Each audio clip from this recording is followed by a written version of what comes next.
Mimi mzee nimefeli kinyama. Unamjua mtu aliyefeli kinyama? Yaani credit nimetafuta mara 4. Picha linaanza mara ya kwanza tumefutiwa matokeo shule nzima. Ya pili una receipt umekosa. Unasema sasa najiona kama niko fresh. Alafu unatafuta credit moja tu. Ngoja nisome. Unaenda unapiga form 5 huko unatafuta. Hola. Mwaka mwingine kwa miaka 4 natafuta credit nikazipata. Nilipozipata nikaenda kusoma form 5 na form 6 kama private candidate. Kwa nikapiga mwaka mmoja. Nikafanikiwa kwenda chuo. Kwenda chuo mwaka wa kwanza nikadisco. Sasa unafanyaje? Kwa hiyo bado ile confidence ya kwamba sitaki ajira.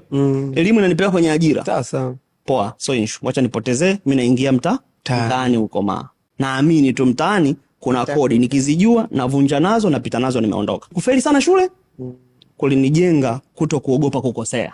Mpaka leo mimi siogopi kukosea. Mimi nafanya vitu ambavyo wengi hawaviwazi. Kabisa. Naingia nafanya, nikikosea narekebisha mumo naenda, lakini nikifanya trial kama 3 ngoma imebumu. Ikibumu watu wewe umewezaje? Lakini athari za nyuma zimenijenga mpaka leo. That's my experience.